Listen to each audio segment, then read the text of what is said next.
Good evening and welcome to the Municipality of Monroeville's Citizens Night and Agenda Setting Meeting for September 5th, 2019. It is approximately 7 p.m. If we would all please rise for the Pledge of Allegiance. I pledge allegiance to the flag of the United States of America and to the republic for which it stands, one nation, under God, indivisible, with liberty and justice for all.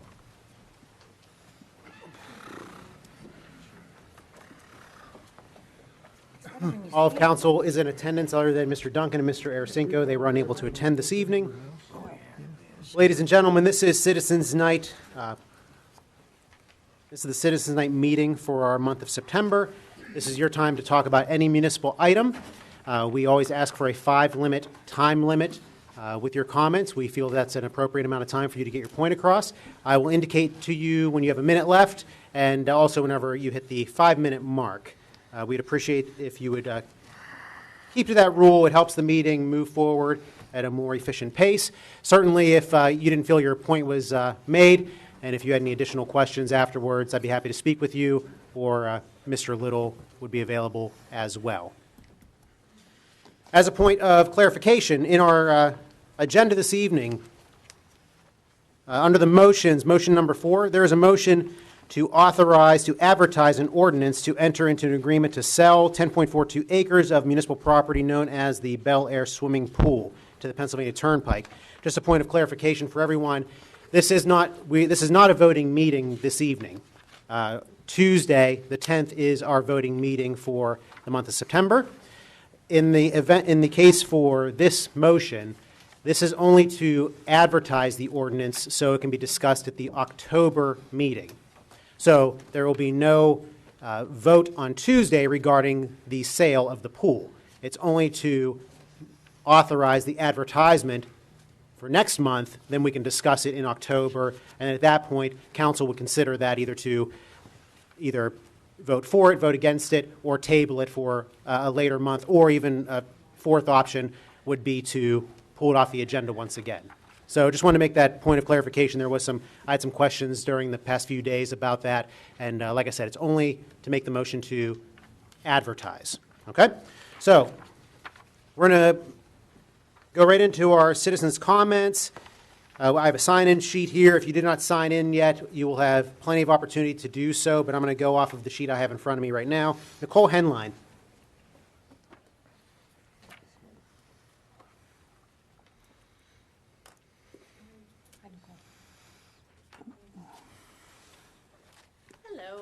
Thank you. It's Nicole Henline. I'm the director of the library and a resident of Monroeville. I just wanted to let you know FunFest went very well. Thank you for everyone who was able to attend. It was a great success, and we're looking forward to next year.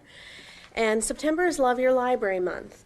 So anything fundraised or donated will be part of a percentage match with the Buncher Foundation. So if anyone can make a contribution of any size, it will grow in the month of September. And September 14th, the Friends of the Library are having a trivia night as a fundraiser, and that's always a very good time. So if you would consider joining us, we'd love to have you. You can join a team already formed or bring your own team. It's $20 a person. And I wanted to, as quickly as I could, tell you about a new thing the library is doing. We are part of a pilot with 12 libraries in Allegheny County who went fine-free on September 1st. So, thanks, Joe. So on the first slide, I know, can you go to the next one, Joe? Okay, so I know one of the first things people think, where did you come up with this idea? This is crazy, because it is. We think libraries, we think fines. The Regional Asset District, of which I'm sure Council is aware, but for everyone else, that is our second largest funder. And they put together, long story short, 2 different consulting projects about 2 years ago to come up with ways to make sure the libraries were as successful and accessible as possible. As high quality as possible.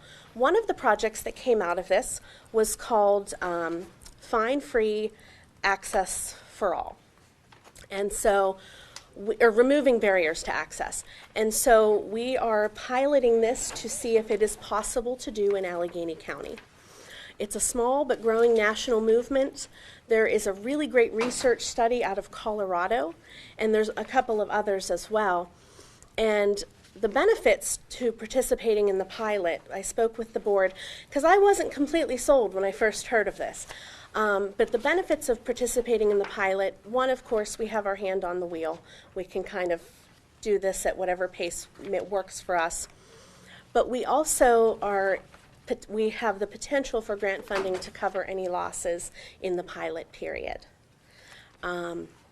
So, why go fine free? It's the next one, Joe. Okay. It removes barriers to access, creates information for all, which is always our purpose. Finds damage attitudes about and use of the library. Everyone knows, even if it's not you yourself, people who are afraid of or don't like the library. My own mother was always afraid to go to the library. She had 3 kids. She allowed us to take 10 books out each. Her life got busy. 1 week late, $57 or $52. So it adds up. And that was, the books were still being returned. So anyway, that's one example of someone. But there are people who will return books to the book drop and sneak away because they don't understand, all is forgiven. We have our books back. That's what we need. So that is our goal, is to make it as accessible to all as possible, to make it as welcoming to all as possible. But there are concerns on the next slide. I know there are concerns because we had them too. We've done a lot of work on this. Will the books come back? That's the first thing. People are like, oh, well, then they can keep them forever. No. They will still have due dates. They will still need to be returned on that due date. If they will still receive notifications. If they're not received after 6 weeks, which is the same as it is right now, they'll have to pay to replace the material. So they're still responsible for the item. There just will not be a penalty if they bring it back a few days late. And this has been done across the country in several places. One of the big places is Colorado, but Ohio has also dipped their toes into the water. And the results so far have shown that 92% of the materials were returned within 1 week of the due date, whether or not there were fines. So another question we get, how will people learn responsibility? Our mission is to bring information to people, to bring connection to people, to give them opportunities to learn and grow and enrich themselves. So that's not really part of our mission, but they still are responsible for that item. If they don't return it or if it's ruined, they will have to pay for it. And studies have proven that fines do not work. There have been 3 studies over a 15-year period that prove that it is not a successful incentive for getting things back on time. They call it the Blockbuster model instead of the Netflix model, and we know where Blockbuster is. Because Blockbuster would penalize you if you brought it back, even though you're bringing it back. For Netflix, you took it back whenever you wanted, but you wouldn't get another one until you returned that one. So it's the same kind of idea. Another good question, don't you need the money? Of course. I mean, I don't like to look any money, any gift horse in the mouth. But historically, it's been unreliable and shrinking revenue. With ebooks, there are no fines with ebooks. They just disappear on the date they're due. And this fall, we're starting something called automatic renewals. And so as soon as something's due, if nobody else is waiting for it, it's going to be renewed automatically, which means there would be no fine on that anyway. So with that technology, fines were going to decrease even more than the 62% they've decreased since 2011. And for us, it's 1% of our revenue. Other revenue streams have made this a fortuitous time to do this. For the first time in 12 years, the state has increased its library subsidy, which should cover this, and some, I believe. So, and there's an anticipated increase in usage, which in the long run brings in more money, because circulation equals money. And it will save staff time. So, Joe, can you go to the next one?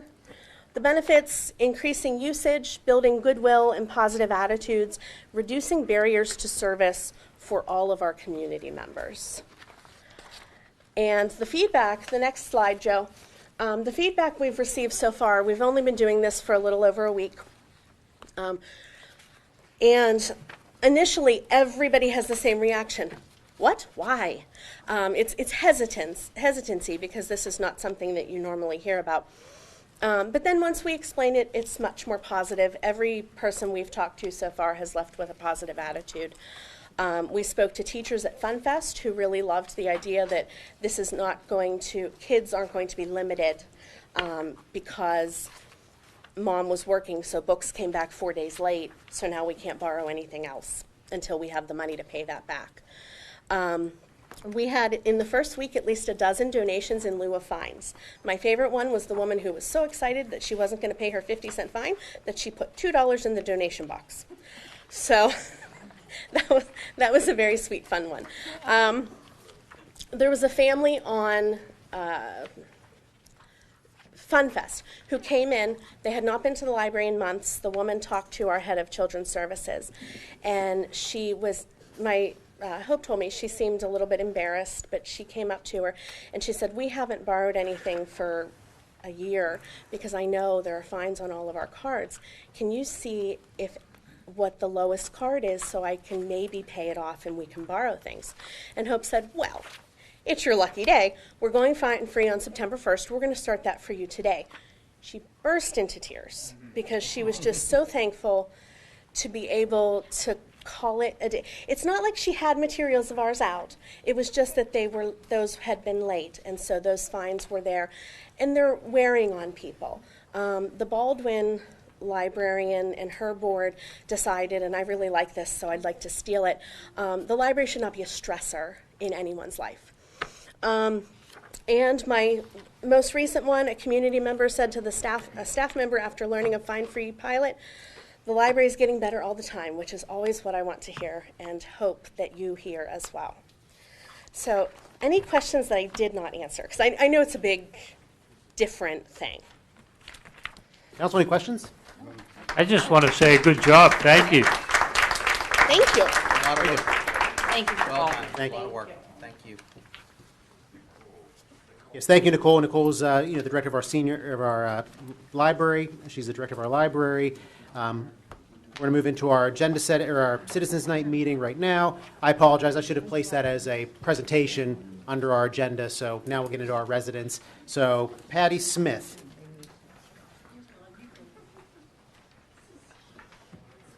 I can see it standing up, but I can't see it sitting down. Hi, Hello. State your name for the record, please. Patty Smith.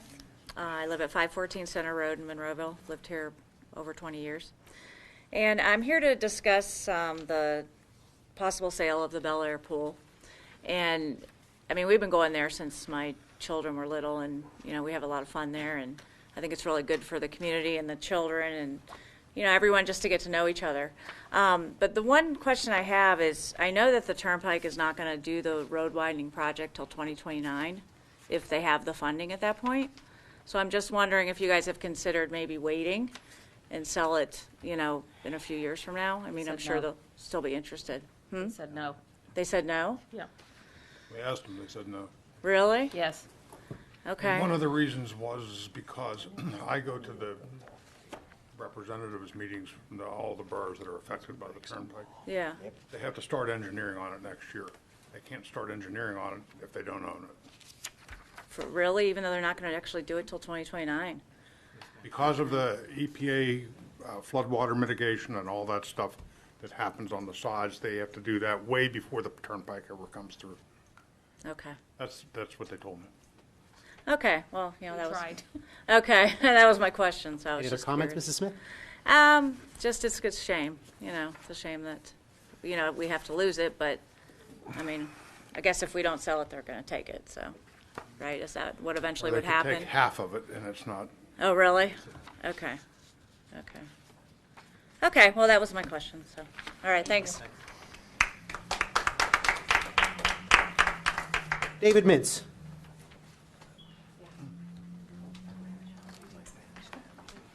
All right. David Mintz, like you just said. Before I get to the main thing I was just going to mention, I just wanted to, since this is televised and maybe a few more people will hear what I have to say, just today my son goes to Ramsey Elementary, and he was on the bus on the way home, on the way up Haymaker, from the bottom of Haymaker, where the gas station is down there, the long hill going up Haymaker from that end. Anyway, his backpack ended up going out the window of the bus. They're little kids, and I don't know the exact story, but it went out the bus. The bus driver told me, and he got off crying. So I went to look for it, could not find it. And so I just wanted to mention if there's maybe, because I went out immediately when he got home and couldn't find it. So in case there was a good Samaritan who saw it fly out the school bus window and picked it up and doesn't know what to do with it because maybe we don't think his phone number was in there, if you could bring it by to Ramsey School, it's a Lego Batman backpack. If you could bring it by Ramsey School. Yeah. So you're saying he had a lot of homework? Yeah, so he didn't have to do his homework tonight. So it's all gone. So I hope the teacher believes. Better than the dog game. Yeah, right. Yeah, It went out the bus window. So that was the first thing. The other thing was back to my normal subject. A few members of Sustainable Monroeville dropped off an updated oil and gas ordinance yesterday, our version of it, to Mr. Little's office, and it's based on the work that Mr. Ratcher did. This is getting close to 2 years ago, along with additional information that wasn't in there based on air quality issues, also some scientific background for setbacks from the University of Maryland. There's a lot of things, so the communities around us that have used, so it's all in there. And I brought copies just in case, but I just want to make sure, did everybody receive a copy of that then? It's the brand new one, and Mr. Ratcher too? I have it, Oh, you have it? Okay, so all the council people and Mr. I have not Ratcher. received it yet, but Oh, you haven't? Well- but I'll be getting electronic. Okay, well, Oh, I'm sorry. It's in my. I have it. It's underneath here. I didn't. It's in here. Sorry. okay. And so now that we've submitted that, and it was just yesterday, now that we've submitted it, I'm, I guess, interested in the next step of who I or other people can meet with to talk about it. I'm sure Mr. Ratcher, I mean, you can tell me, but maybe Mr. Ratcher obviously has to look it over, study it, and then could we talk about it so that, once we work out any issues, that it can be advertised as ordinances are and then voted on, since we've been talking about this for several years. Yeah, I think the first step is absolutely having Mr. Ratcher Right. look it over and review it along with staff. Right. And maybe at that point, then Mr. Little can perhaps reach back out to you or your representatives and go from there. Okay. That's probably the best way to do it. Do you think, like just a timeline, in sometime between now and next, so what are we in? October, so sometime between now and October's meetings, do you think that would be sufficient time for that to happen, and then for us to have a meeting just to talk about it before the next Citizen Night meeting? Perhaps. Sound reasonable? One or- thing, Dave, one thing you have to keep in mind, it has to go before the planning commission. Oh, okay. So so what's the procedure? I guess I'm not sure. So what happens? You guys study it, Mr. Ratcher studies it? Well, yeah, the procedure is, obviously your solicitor has to look at any kind Sure. of amendment to any kind of ordinance. And then, as the mayor said, staff and the solicitor look at it. Right. And we can talk with you about it, but it has to go before the planning commission. The Okay. planning commission has to give their review of it, their recommendation to pass it on with amendments, not amendments, and then it gets to the council's bench, so to speak, and then a public hearing has to be held. All right, and that has to be advertised. We have to have a public hearing, and if there's any amendments, substantial evidence, amendments made after that, then another, usually that doesn't happen, Right. but maybe 10% of the time it does. So there is a process to it. Sure. Okay. Is there just as a ballpark, I know maybe it wouldn't be exact, but how long would you think before it would make it to the planning commission? Like, I could attend that. That's a I public meeting would too, not right? venture to go there. I mean, like a month or two, or I would not venture. Really? I Is would there not. anybody else I couldn't that- say, Dave. is there any way of knowing? No. Not at all. I just received the document. Okay. I didn't even read it over at all yet, so it needs to Okay. be reviewed. We're getting into budget season, so there's some Sure. challenges Okay, with but the that. process at least is It's here, will be- and we're going to get, Yeah, we're going to start it. it's moving. Okay, all right. Everybody has a copy. I had more if anybody needed. Did anybody want another one, or for anybody else, it's staff? We That- have that- oh, it's staff we that have needs yet. it, had it? Okay, all right, thank you. Georgiana Woodhull.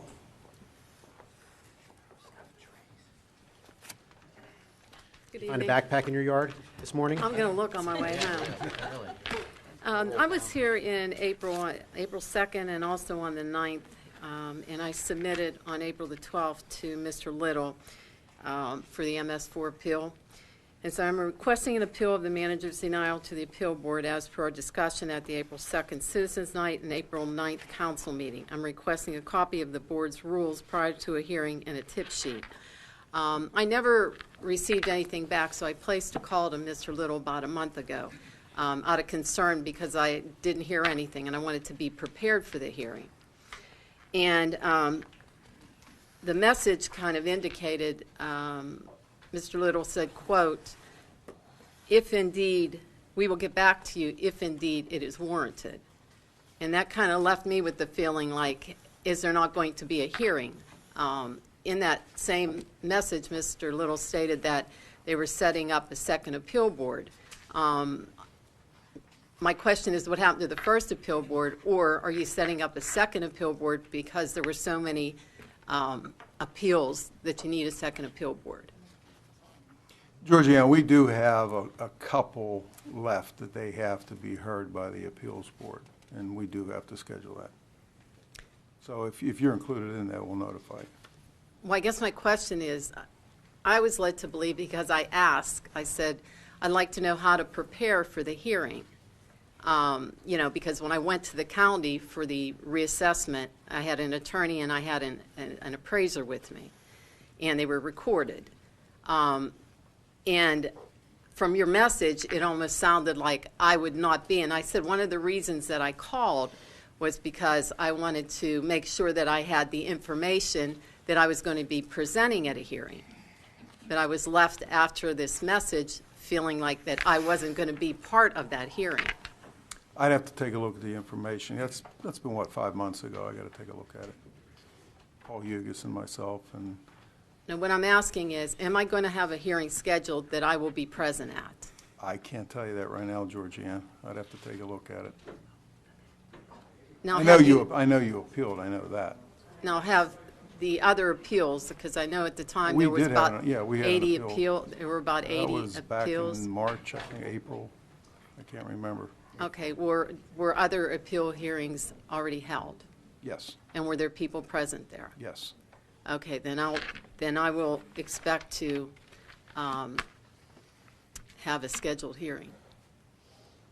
I can't guarantee that, but we do have some other ones, one or two or three that have to be heard.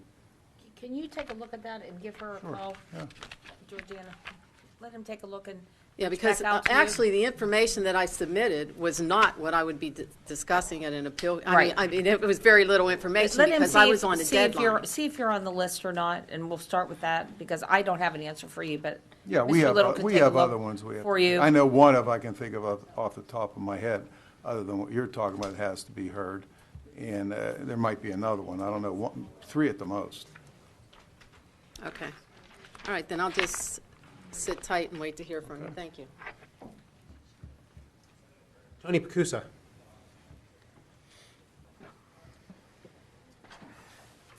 Good evening. My name is Tony Pacusa. I am a resident. I did have two items I wanted to speak of tonight, but Mr. Mayor, you and I spoke earlier, so the one's good. Thank you for that. Thank you. The second item I wanted to talk about was the housing development for the Maple Crest Golf Course.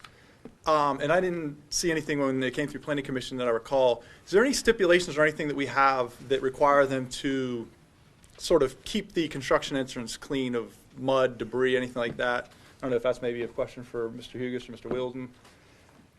The reason I ask is, after rains and stuff, the trucks going in and out, there's mud all over Logan's Ferry Road, which may not be an issue now, but if that's through the wintertime and that mud freezes and everything on that hill, and also the gravel that's used is out into both lanes of Logan's Ferry, and I've seen motorcycles swerve around into the other lanes and cars and whatnot kicking stone. I just was curious if there's anything that we... They're definitely responsible to keep that entrance clear, Okay. especially Logan Ferry Road. Yeah. The water and mud that's coming down now should should not be an issue once winter gets here. They intend to pave that road this fall. Prior to. So once the inlets and storm system get put in, hopefully that entrance in Logan's Ferry Road will be a non-issue. Okay. That was my only question. I've had a few people reach out to me and ask about it as well, and I've noticed it coming off the intersection every day. So We could have code enforcement kind of keep an eye on that as well. yeah, Sure. that'd be fantastic. And you have my number. If there's a problem, give me a call. We'll send somebody out there. Okay. They've been very responsive. Anytime we've called, they've responded to whatever Yeah. we've requested. Perfect. All right. Thank you. Thanks, Tony. I think we have a very important announcement Yes. here, actually. With the Sorry, I would background? interrupt the Breaking meeting. Monroeville news is that David Mintz, Monroeville resident, the breaking news is that a Good Samaritan did see the backpack on the street or maybe fly out the bus window, called the police. One of the policemen has it in his car right now. He's not here, so I just gave my address, and they're going to bring it by later. Yay! So thank you. He saw me Thank you, talking here that's from great. downstairs. So. Fantastic. Breaking news. So grabbed him. There are a lot of good Dave, people. we were a little concerned when the police called A lot of him good out of the people meeting, in our David. Yeah. Yeah, just a little Take that concerned. back when you get it. That's funny. Fantastic. Good So stuff. big thanks to the resident who called in. Candace Bruno.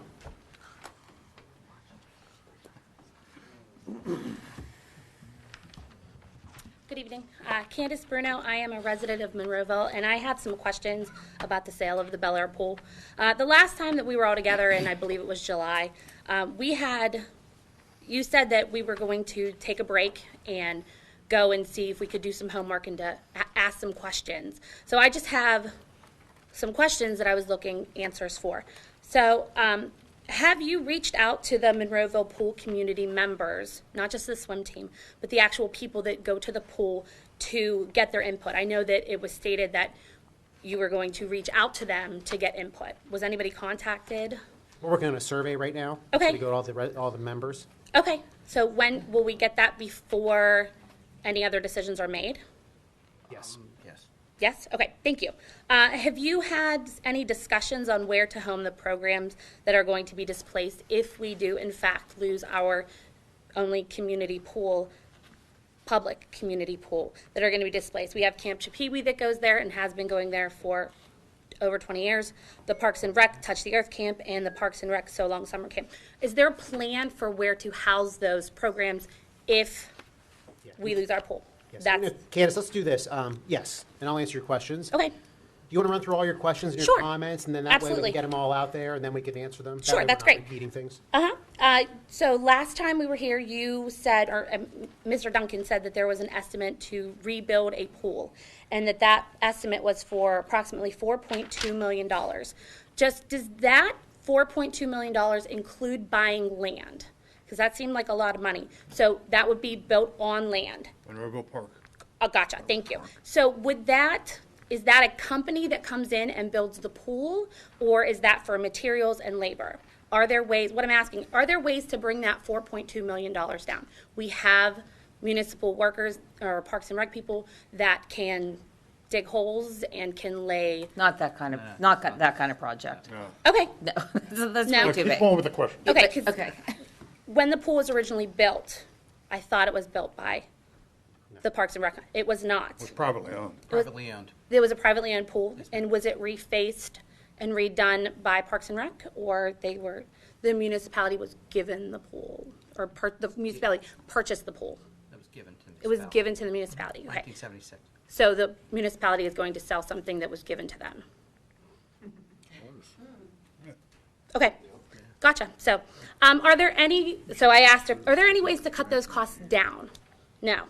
It's $4.2 million. It probably would be more than that, but it's an That was estimate. the estimate. Yeah, it's only an estimate. And are there any other ways to get other estimates? I know if you do projects, I had my walkway redone and I got a couple estimates done, and I went with the best estimate. So that's just another question. When I spoke, when I gave my little speech about the pool, I asked, are there any ways that we could reach out to the community? We have Forbes, we have UPMC. Is there any way that we can go into a partnership with those? I know UPMC gives money to the school board or to the school district. Is there any way that we can get money to rebuild what is being taken away from us? My fear, and I know we do have privately owned community pools in our neighborhoods. My concern is, and Mrs. Gatos, you said that those pools were hurting. If those pools are hurting so much, and we close our pool and we don't replace it, and one of those pools has some type of catastrophic problem, are they going to be able to fix those problems, or will those pools close? My concern is that Monroeville will become a community without a pool. And if we want people to come here, a selling point is a community pool. Those were just some questions and some thoughts I had, and I would love to hear input or answers on those things. Yes, well, we've had, the committee has met with all the private pools. We've had a collective meeting. In that meeting, we're trying to figure out what options there are as far as like the camps and the programs that Monroeville runs there. We're going to find, we can find a home. There's some reception from the pools that they could take that over possibly. Okay. That is also not only the 4 neighborhood pools, but also the JCC off of Rosecrest. So that is something that's definitely being considered as we move through everything.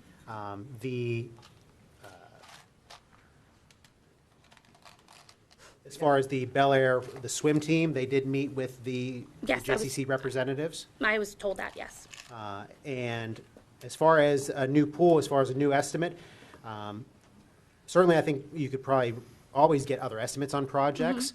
And if there is enough groundswell desire to build a new pool through the community and through the Parks and Recreation Department and the Recreation and Parks Advisory Board, that's something that could be considered down the road, absolutely. So But as far as Public Works doing anything, they wouldn't be able to construct a pool. Okay. Just refacing basketball courts and things like that. That's Well, what we outsource. you that outsource as well. those Yeah, too. absolutely. Gotcha. Okay. Did you reach out to, one more question, I'm sorry. Did you reach out to the private pools to discuss lowering their membership rates to accommodate more of the public? Because the membership rates for my family of 3 is $189. I do the early bird fee every year. And when I was looking at the average cost of the pool, of the other 4 pools, is $360. Is there any way that, what can be done about that, if anything? Because that's going to put swimming out of reach for a lot of families in Monroeville. Well, I don't think the average is $360, but I think the highest is $330. It was an average, and I did The put highest in, is 330, I I think. did put into if you do not do their volunteer fees, because as a member of Bel Air Pool, I don't have to paint the pool. Right, but the community pools, there's really nothing off the table. They're interested in considering multiple options. All of them? All of them. All of them. They Okay. were all there, yeah. Good. Okay. They were And all we had a very, a nice meeting, long meeting. Okay. Probably have a second meeting scheduled with them here shortly. Okay. But no, a lot of things were discussed and nothing was, like I said, They're more than willing to help us out. yes, And- that's the best way to put it. They all have charters that have their rules stated. We went over that. Oh, okay. Well, these Yes, are things ma'am. that we didn't know. In short, just to back up a little bit, in short, Okay. to see if I can summarize that part of the meeting. Number one, absolutely cooperative. The groups were. Okay. More frank than we ever anticipated. Good. Just has to, terrific cooperation. Can't complain about that. Open and willingness to move forward to what they want to do. First on their list, close the pool. End of season, get the end of season done. And I have a sense that they're also beginning to then cooperate and discuss things a little bit more too.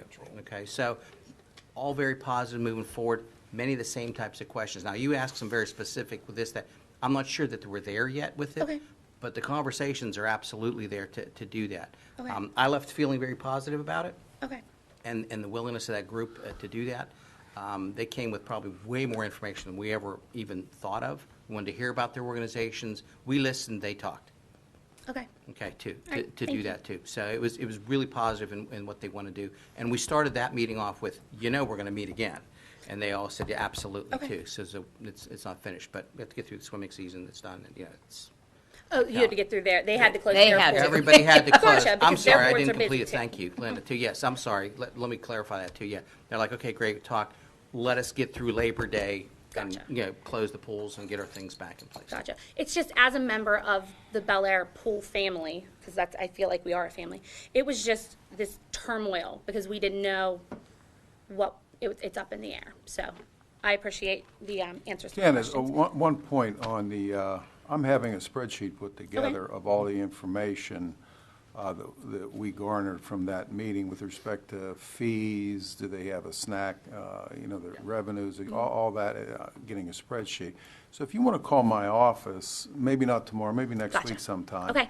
And I'll be able to tell you what the different fees are that they gave to us at the meeting. And What they are right now. Yeah, what they are right now. Right, because this has been my summer project. Gateway Heights was $299 plus their volunteer fees. Haymaker was $289 plus a $60 volunteer fee. Park Swim Club was $339, and Garden City was $300 and then $10 volunteer fee. So I did an average, so it would be $349. Understand, all those fees are What's the in volunteer discussion. fee? Gotcha. Maintenance is in discussion. Okay. Things that we can do for them are in discussion to lower that. We're not there yet.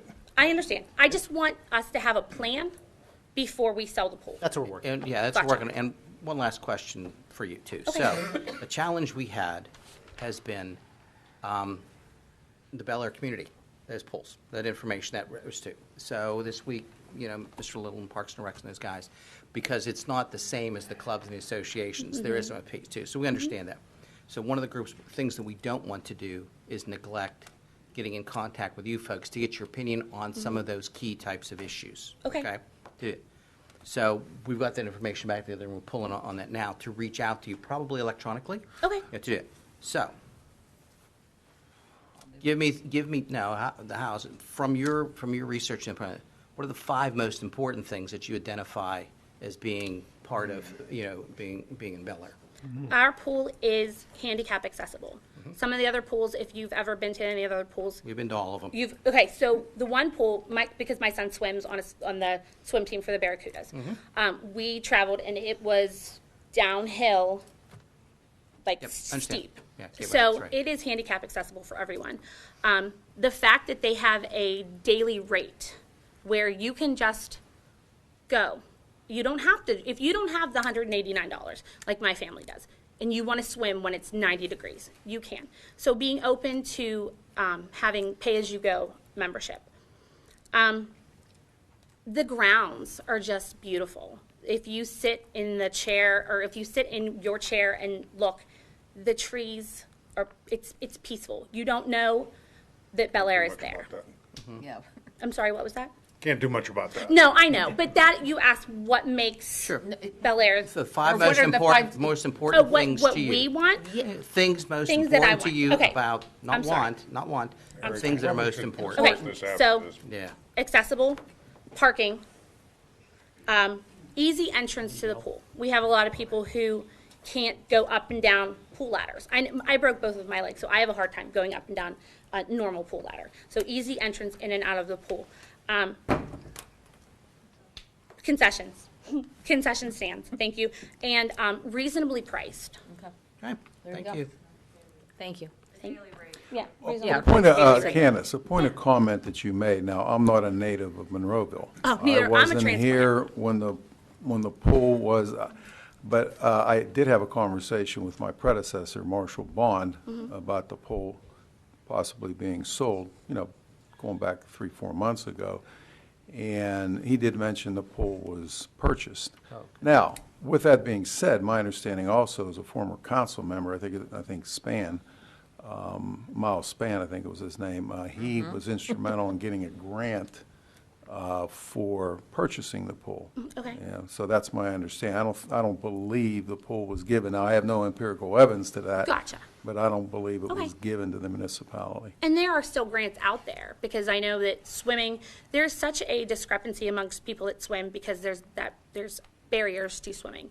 And there are places out there that can get you grants for swimming. That's another place, if building a pool is an option, which I really hope that it is, there are grants out there too. So maybe that's something that we can look into also. Thank you. Candace. Thank you. Thank you, I ma'am. Kept you up appreciate. here longer than 5 minutes. I'm sorry. No, it's not you. I mean, Mr. Appreciate Poach it. put you on the spot. You came up Yeah. with 7 things, actually, not 5, so Absolutely, great that's job. right. Thank you. Thank you. Justin Kalnicki.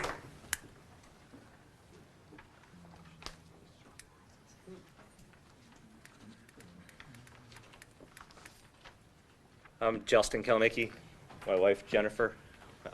We spoke to you guys last month. We are the ones that are homeless on Woodhaven.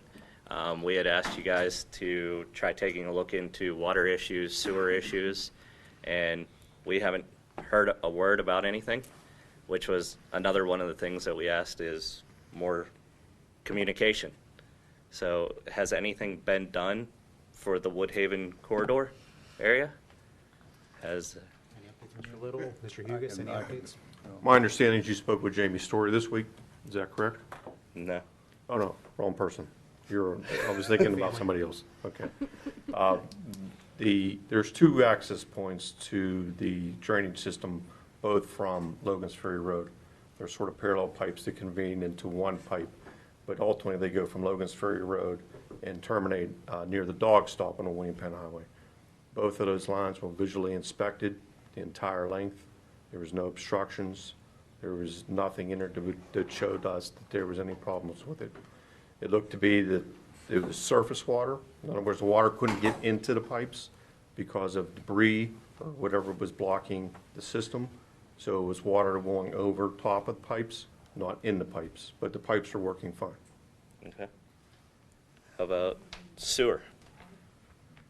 That's the municipal water authority. Yeah, the municipal authority has been, all this information has been given to them. My understanding is that they had spoken to you. Nope. Have not heard a single word. When you guys from came to anybody. the meeting last month, Yeah. they had received a letter. Someone printed out a letter and said it was from the Water Authority, and it was not, telling them to come to the Water Authority meeting. Somebody printed out and stuck it in all these people's mailboxes, which was an atrocious thing to do, by the way, whoever did that out there. Really? Yeah, and a whole bunch of people came, and they brought their baby out and everything. It was awful. And so, like I say, whoever did that, shame on you. You guys have been through enough. But I did not know, and that would have been your time to talk to them about the sewage, the sewer lines. We don't do those. I've had contact with the municipal authority on several occasions on this issue, and in an attempt, because we promised you a community meeting, it's still going to happen, neighborhood meeting, whatever you want to call it. And the people involved to be able to factually answer your questions are still gathering data, counting one of our engineering firms. So that is still going to happen. I want to tell you that and assure you that right now. The only reason why it hasn't happened yet, and I was just talking to Mr. Little today about getting the letter sent out to the residents, is we have Page 2. 2 people, I think, that have to give us firm dates. So, because we have to get all these people together on the same date. And sometimes that's a project. But either way, assured that meeting is still going to happen. It's going to allow you to come up and ask questions, and hopefully the presentation they make will answer most of that. Okay? So I did receive an email from the director of the municipal authority. He sent me drawings of the stormwater lines and the sanitary sewer lines. Matter of fact, the red one that comes down through your corner of your property when I was there visiting, this was the first one I looked for. And so for me to sit here and describe to you what they've saw and what they did, I cannot do that. I think they're gathering that data for the meeting. Okay. I'm sorry it's taken so long, but getting all the appropriate people together. Yeah, that was going to be my next question was, did we miss that? No, you did not. Of the communications. You did not. Okay. Still going to happen. All right. The other question is, an engineer from Monroeville, is it possible to get in touch with a structural engineer? Do you guys have recommendations of structural engineers? I mean, we could give you a recommendation, we do not have one on staff. Okay. All right. Is there anything else? All right. That was all. Call Mr. Hugus. Okay. All right. Thank you. My number's on the website if you need it. Okay.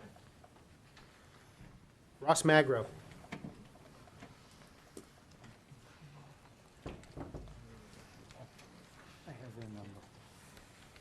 How's everybody this evening? State your name for the record, please. My name is Ross Magro. I'm here for 2 reasons. One of them I see is already on the agenda, which was the easement onto Alpine Village. The other thing was simply to show the drawing for the new driveway and say that I've already sourced the pipe and the material for the driveway. So as soon as we get permission to start, I can get it done. So that's really about it. I just wanted to make sure there was a motion to authorize the advertisement for the easement and to show everybody my plans for the driveways. And Has council done everything he needs? Mr. Wild and myself met with him and his wife, talked about this. Paul went out to the site and met with him at the site also. There doesn't seem to be anything out of the ordinary here, it's just a matter of getting the easement in place. Do we need to vote on this again? Or? Sorry? We do. To advertise. Yeah, there's a motion to advertise the ordinance. okay. Yeah. Because the easement is an ordinance, which takes a month of advertising, and then we'll. Correct. So then in it would, October. could be passed next In month. October. And you would still have plenty of time Is it on the Yeah. agenda Let's for hope. Tuesday? for weather. Well, I'm To trying to get advertise. everything set up Yeah. where as soon as I get You permission, can I go can and get have it done before the weather winter time, hits. so- Gotcha. Gotcha. Moving as fast as we can. Yes. Yes. That's But no, thanks for coming out. Thank you. Absolutely. I just Good wanted luck. to make sure you guys know that I'm doing my part and, you know, We'll do I'm ours. getting everything in order. So thank you very much. Ross, thank you. Eliza Beck?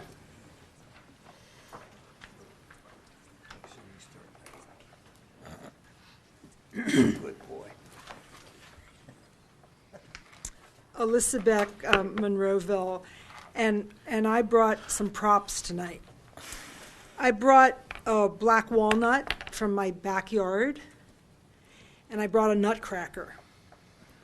So these black walnuts are really hard nuts to crack.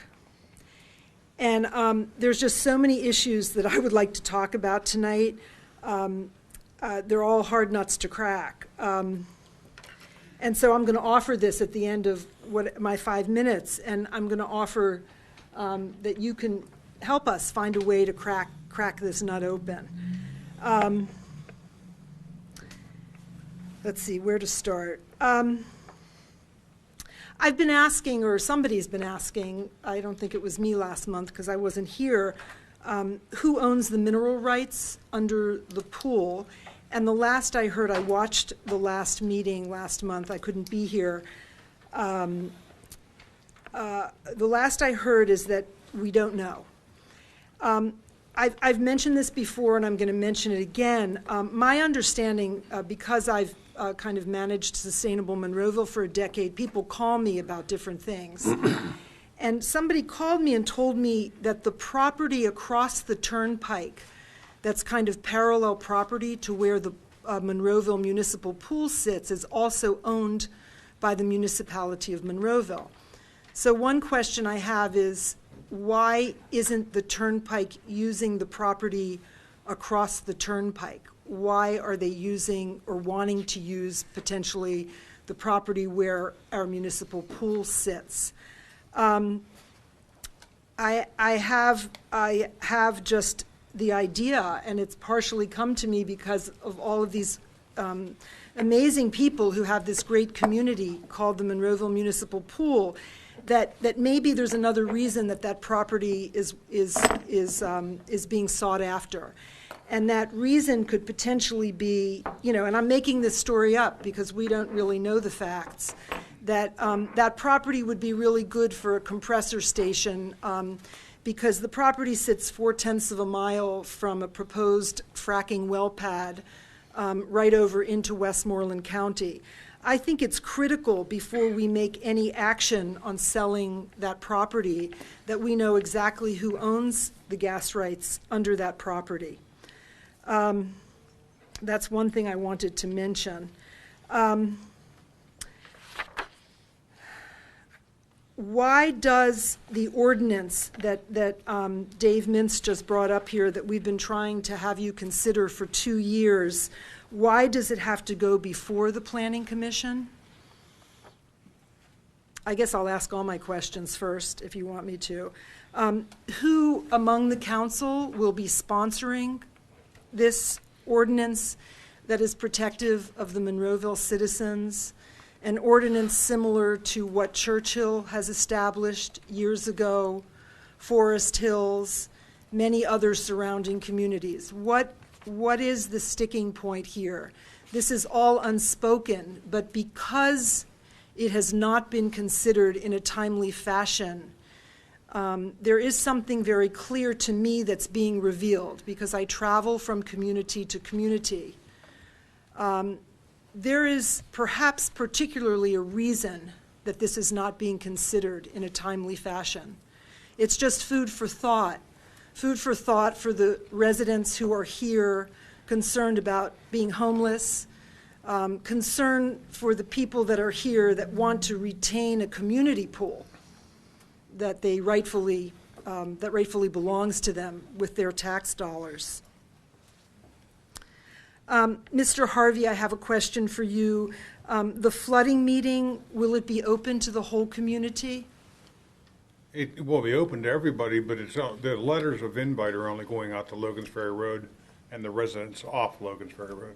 When you set that date, could you publish it widely so that those of us that are interested in being there can know what the date is? If we don't know somebody? Well, it'll be on our website, I'm sure. You put it on the calendar. Okay. I went to a meeting that I was invited to in Churchill. They had a flooding meeting because the stories that are happening here are happening everywhere. They opened it to the community. They had the municipal attorney there, the president of council, and there were somebody from Three Rivers Wet Weather Program was there. They answered a lot of questions that the passionate community members of Churchill were asking. It was a really important meeting. I couldn't speak because I'm not a Churchill member of the community, but I think that just offering it to the whole community could be a really useful kind of informational But thing. I'm not what I want to solve is the problems of Logan's Ferry. Okay, so the last thing that I'll say is that I just want to make an appeal in the budget for a sustainability manager to be part of the staff of the municipality of Monroeville. The municipality or the borough of Forest Hills has a new borough building, and I visited there. It's 2 years old. They have put bioswales rain gardens into the parking lot. They've positioned the building south-facing, and they have solar panels covering that part of the rooftop. It's a zero net energy building, so they don't need to pay any money for energy.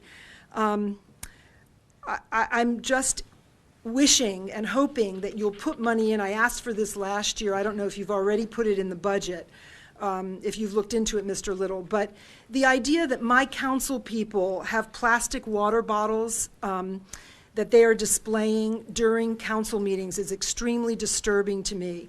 The petrochemical plant that's going in a half hour north of Pittsburgh, the fracking infrastructure that's at our door, we are the eastern front of a war that's happening, is to make nurdles. They are little plastic pellets about a quarter of this size that make plastic water bottles that wind up in the ocean. And I've held off mentioning that publicly, but I would like to challenge you to bring your own water bottle made out of a reusable, renewable resource and demonstrate to the public how that's possible. Thank you.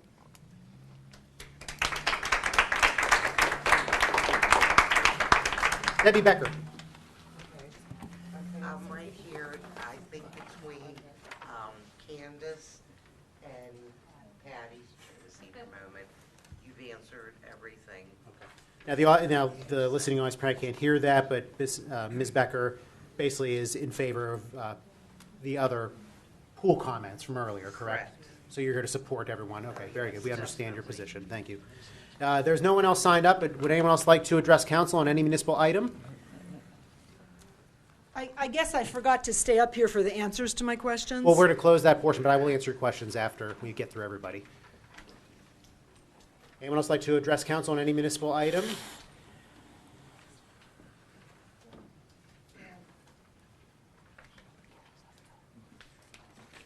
Sorry, I meant to sign in. You can sign in right in front of you and state your name for the record.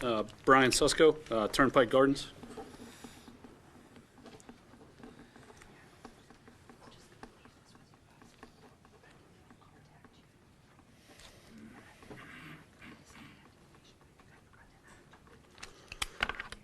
So I understand this is, a preview of putting the ordinance out and all that, and really, perhaps other details can come out at different times. But I actually had the same question as Dr. Beck earlier, and I can put this here, and I'm guessing.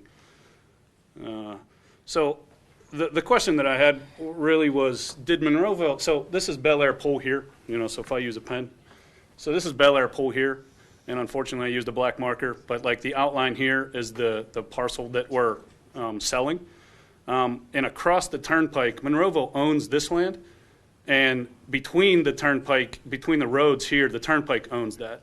So did Monroeville offer this part of the land not to say? They didn't, we're not the ones selling. They have made the offer. They said, this is the piece of land we want. Understood, but as Monroeville, could we have said, we would rather sell you this land because we don't have an asset on it? Absolutely. Why couldn't we offer a land free of assets? Because apparently the way they're routing the turnpike, I would guess and assume that piece of land is the way they want to route the turnpike. Yeah, it's. They don't take occupied property if they don't have to. Yeah, understood. And from a non-civil engineering, like taking that land actually straightens the road. So I guess the question is, did we try to offer non-assetted land? And could we say, we have more land on the other side that is not. They know. So did we try to offer that land? They know who owns that land all the way along the turnpike. But did Monroeville say, hey, we have land without an asset on it, would you consider buying this? What I'm trying to tell you is they know. I mean, once again, it's just a question. I understand there's 1,000 other things behind it. They know who owns every piece of property. I understand that they know, but did us as Monroeville say, we have land without a pool on it, do you think you might want to take this? We can ask them. Okay, We can reach out. that's fine.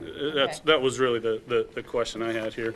And then just a couple other follow-ups. It sounds like, and without knowing the full story of what the plan is, you've reached out to the polls, and at the same time, the council meeting after the last time we talked about this was full of people losing their homes to water and having issues and having real problems. So, we appreciate the time that you're spending on this, and we realize in the grand scheme of life, this may not be one of those things. So I'm actually here to offer if there's something we could do, as in, can I reach out to the DCNR and speak about grants? Can I reach out to UPMC and Highmark to help the process, to work as the community for the community, to allow you to spend some time on different things? If this is kind of, once again, in the grand scheme of things, is this something that we could do to help out? Here's the problem I see. This is I see that. Sure, absolutely. There could be 30 people calling them about, and we wouldn't have any control over it. I would recommend you don't, okay? Eric is the head of the committee. He knows all those people. He knows the higher echelon. Okay. When we get to that level, maybe he gets some community members involved and you start going that route. But if you say yes, you could actually have 50 people calling up there. Completely understand, and I don't want to turn this into the wild west. Well, I'm and just I don't offering want my services. I don't if want to possible. turn it into a sour issue in their mouths either. Absolutely. So I guess the follow-up question finally is reaching out to these folks and looking at a possible replacement and funding for that on the table that we're looking at right now? Because it sounds like we're talking to the private pools, but are we also looking for the replacement option and seeing what options we have for there? Step one first. Fair enough. Yeah, that's. I mean, I'm not trying to belay, but we're really. No, I'm just trying to get information for Sure. like the actual ordinance and in a way, information as in we go asking through. in answer to your question, is there something you can do? You're doing it right now. Okay. So that's that's helpful. Providing Okay. that information, that feedback, more people have the conversation. How do we reach out to everyone and keep getting the information back on it? So thank Okay. you for that. That's been helpful. I appreciate that. And once again, I guess I can kind of leave that offer on the table. Us as the community, including myself, we'd like to help where Sure. possible without, coming up here and grilling you every time we get up here. No, you're right, but look for we're the just survey trying that we'll be to- sending out soon. You're a pool member, I'm assuming, that we would have your contact information? Yes. Okay. Yes. Okay. I think if we keep it organized, we'll get further. Absolutely, absolutely. So I guess leading up to the ordinance and then the actual, the voting meeting, would we expect to have communications with the turnpike by then about the other side of the turnpike? Like the land on the other side of the turnpike Yeah, I possibly think we being could- for I think sale? we make a call before that, Okay. certainly. All right. Absolutely. Thank you for your time. Thank you. Thank you.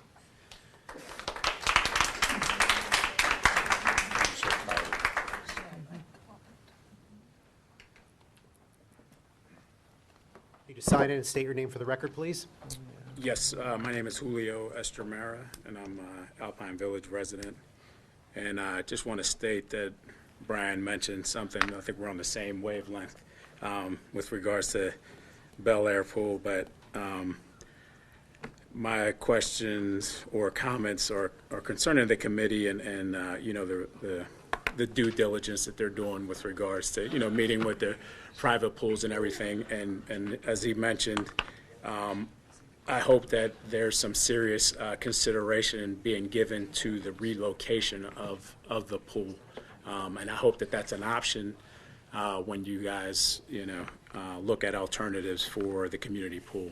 I mean, I know there's been some discussion with the private pools, some discussions with the JCC, but is there serious consideration being given to relocating the pool on some of the land that Monroeville has? I think they have, I think Monroeville, the municipality has a little bit of land out there, you know, in parks.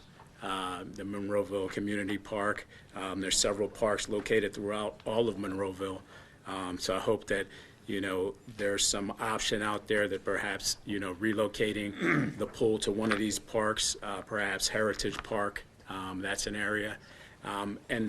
And I guess my suggestion, you know, when looking at relocating the pool is developing, you know, looking at, you know, a plan as far as relocating that pool, not necessarily doing it all at one time, you know.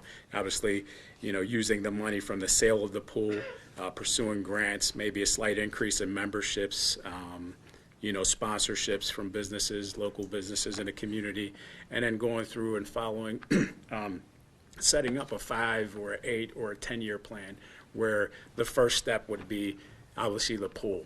You know, you're at a park where there's facilities there already, there's running water, so those are some of the things that wouldn't be needed. You know, you could expand on that later on. So you kind of develop a 5 or 8 year plan where each year some amenity gets added to this pool. You know, we don't need to have, you know, the Taj Mahal all at one time at one location.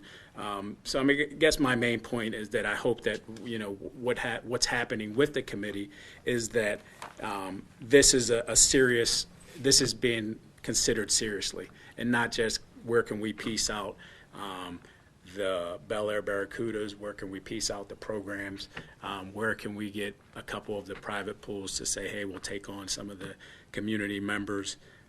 You know, I'm hoping that this is an option out there.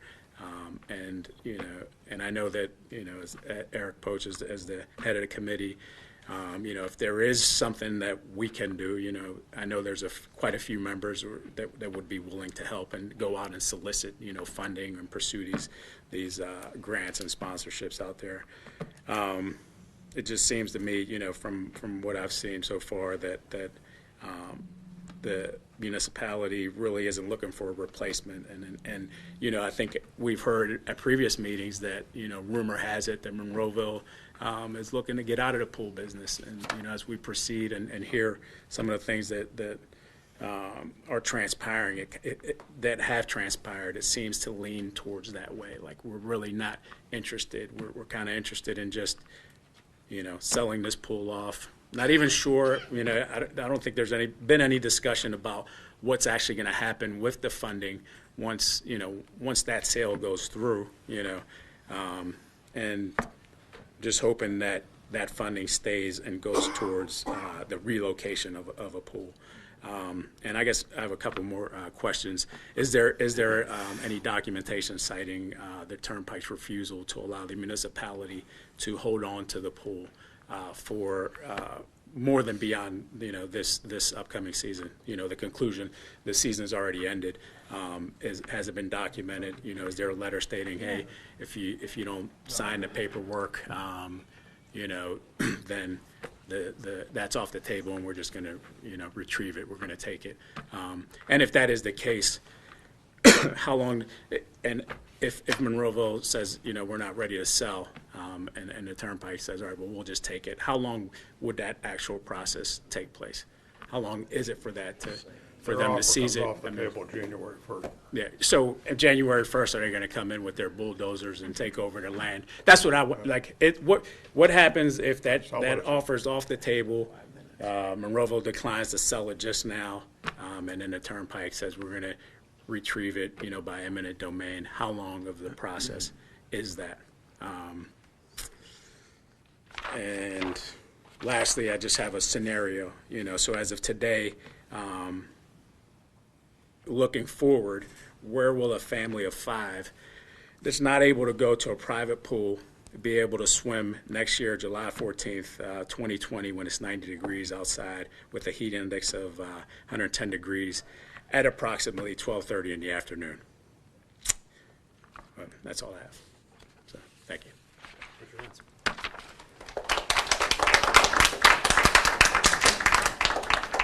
Would anyone else like to address council? You just sign in and state your name for the record. My name is Marion Gardner, and I live over on Woodhaven Drive, and I was here last month, and I did hear when Justin, my neighbor, because we're the ones that have them living with us since their home, that happened to their home, about the water and how people have been out and how they have checked the drainage and everything was okay. So my one question is, are the pipes not big enough? Because like I stressed last month, the catastrophic rain we had on July 21st, we had a lake in the backyard, but on normal rains, we'll have water coming up out of the pipe, shooting up out of the manholes. And we'll have a, pond back there. And when we don't have rain, I have a swamp back there. So the water's coming from somewhere. And I know you asked, do I know where it's coming from? I've been watching, and I had pictures the last time, I didn't bring them tonight, where you can see water running down from the yards between Woodhaven and Pineview. So are we have drainage coming from somewhere that wasn't there before? Water runs downhill. I don't know what But to I say mean, to you. why, this, like I stated before, this house and this property, my grandparents were one of the first ones that owned and built on Woodhaven Drive. So this has been in the family since the late 40s. No one's ever lived there but my grandparents or my parents and now my sister and I. 2011 was the first I noticed a water issue where it was getting moist back there. It has gotten worse every year. The area has gotten bigger every year. And we've had you here over at our house. They've tested the water. Nobody's ever gets back to us. I asked for direction on what to do, where to go. So it's probably all the development in the area, not only for Monroeville, but even in Plum. And that's probably where the change in the runoff has been over the years. Plumbing is out there in the sewer world that would have handled that rain. I understand that. That's why I wanted you to understand. Those pictures I had were not from that rainstorm on July 21st. No, I realize. That was from another rain. I mean, that was just another rain that we had. Backyard. And I was there, as you said, with Mr. Hizzy from the Water Municipal, who opened that drain up, and it was clear. We're even getting like, it almost looks, it's either the pipe lining or paper products that come out when it gushes out over that manhole, and we can't even cut the grass back there. And I know, and even with the house, it's getting closer to the house. The area is getting a lot bigger. And what my sister and I've had to deal with this summer is, new gutters. We're trying to do what we can to keep water from getting into the house. We have a contract for somebody to come and waterproof the basement. That's going to be another $8,000. And it's, But I'm saying, we couldn't sell the house with it like that. Doesn't seem to me that the development above your hillside there has changed since you've been there. I think it's an older neighborhood also. I don't know what could be coming down there and causing a problem. I don't know. I've had people look, and some of them did it while you were standing there. We've also had record amount of rain over the past 2 years as well. Yeah, but this started like around 2011. I was cutting the grass back then. I got my mower stuck back down there a couple of times. So 2008? I'm sorry. When did they put the new sewer line in there? In 2008? Which sewer line do you speak of? On Woodhaven, the stormwater sewer. Yeah, that was about 2008. And the large pipe was put in 1984. 84. And that pipe there was no blockage. It was functioning as it was designed to. I mean, I'm hoping that the meeting you're talking about, that somebody can give us some answers on As to where it's coming from? and what to do about it. Yeah, well, hopefully, we'll see. Because this is, I mean, my regret is you met my mom too. I mean, she's did. the one that threatened to call Marty on KDKA that time. She passed away New Year's Eve, and I feel really bad that this bothered her up until the end. I mean, that she's not seen any resolution on this. Well, Mr. Harvey's going to get that meeting scheduled with that region, that neighborhood, and we're going to go over things in depth at that time. Okay. When they have all the information. Yes, I want to be off so I can be there. Thank you. Would anyone else like to address council? Do you have to come up and Come sign on in? up. You sign in and state your name for the record.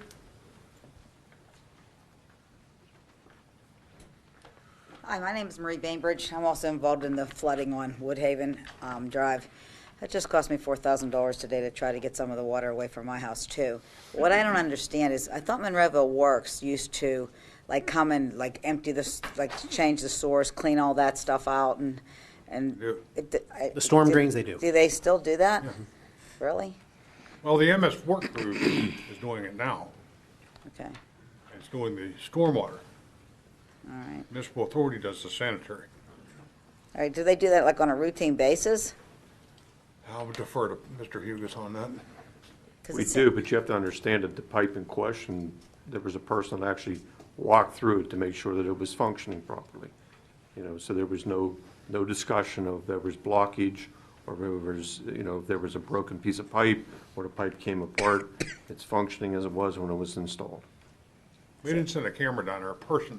Literally walk through it. Really? It just seems so unbelievable to me that nothing can be done, you know? It's just, that's why I was We're here. not there yet, but that, it's, hopefully see what the engineers have to say when, Yeah, do they have like an earth engineer that can like see why the earth is, maybe the earth is shifting or something back there that's causing all the problems? I don't know, I'm just guessing. you and me both. Nothing would please me more than to be able to come up with the solution. Marie, that's what the engineers are gathering data. That's the have delay at on the meeting.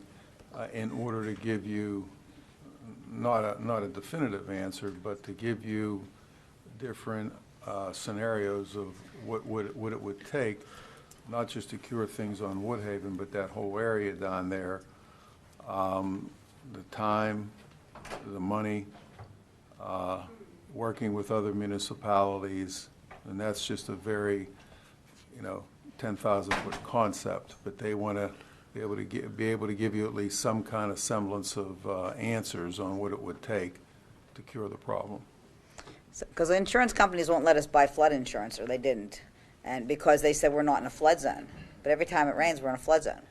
So, I mean, maybe we should be considered a flood zone. So at least we can get insurance. That's not for us. That's, We can't. you have to consider a national flood zone, and I get that happen, we have a better chance of putting in new sewer. It's, same thing happened with me in my home. And Well, anything you can do to help would really appreciate it, because we're out I think a they're ton of money. trying. Okay. Excuse me. Thank you. You know that.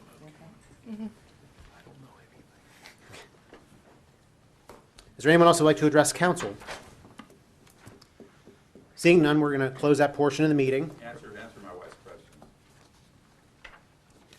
Yeah, we're closing that portion of the meeting, but I'm going to answer some of the questions I had from earlier. As far as the, Dr. Beck mentioned, the mineral rights under the pool, we're still looking into that. And I'll quote you actually making this story up, the compressor station, that can't happen in that zoning district, even if that was something that that's not what's happening. But to your point about making that story up, if that fictional story was happening, it could not happen in that zoning district as per our current ordinance in Monroeville. So the planning commission, it has to go, no, we're not doing this. Nope. That section is closed. The planning commission, as far as why it has to do that, that's just the procedure with ordinances. They have to go, in this kind of situation, go to the planning commission first, and then it comes to council, and then we go with there. It's a municipality's planning code in the Correct. state, why you have to do that. And then as far as the advertising the flooding meeting for Logan's Ferry in that region, I think that's a good idea. We'll put that on the calendar for people if they're interested. And as far as a sponsorship of the ordinance, that's not a necessary thing, that it could just be presented by staff, by the manager, to be on the agenda. It doesn't have to be actually sponsored by a particular council person or the mayor. It So is necessary by code, Mr. Mayor. we're not going to go back and forth yelling from the audience, and that's not the way we handle meetings. But you made your comments. We're going to look at the ordinance, and we'll see what the next step is. So, council, we're going to look at our agenda. For Tuesday, we have our volunteer fire department chiefs coming out. They're going to present on Tuesday. Council, we're going to look at your minutes. We have our minutes of our Citizens Night meeting of August 8th, 2019, our council work session of August 8th, 2019, and our regular council meeting of August 13th, 2019. Any questions, comments, or additions, council? No, sir. Seeing none. Reports of our tax collections. Does council have any questions or comments about those? No, sir. List of bills and budget transfers. Mrs. Gatos, any questions Mayor. this Nothing, evening? sir. Mayor, excuse me. Pat Fulkerson's here tonight, and he would like to discuss, or not discuss, just talk about some of the revenue that we've received from. The reports of the tax, Mr. Folkson, is that? Yeah. The floor is yours if you would. Thank you. You weren't planning on it. Sure he was. Anyways. He told me yesterday. Mr. Folkson, I guess if you show up, you get pulled up on the All right. microphone. But yeah, under the council, this is under the reports of the tax collections. We have really we have collected on delinquent taxes over $1 million this year, as your report stated. And I'd like to give recognition to the hard work that my staff has given to accomplish this $1 million. 300,000 of this $1 million has gone to the school, and we have collected over $700,000 for the municipality. And this took over a 5-year period of going to these people and trying to get them to pay their taxes on Mercantile. And it was a long process with the help of the solicitor and my department. We worked on that, and it finally came to an end. And I'm very proud of the, because they were consistent. They were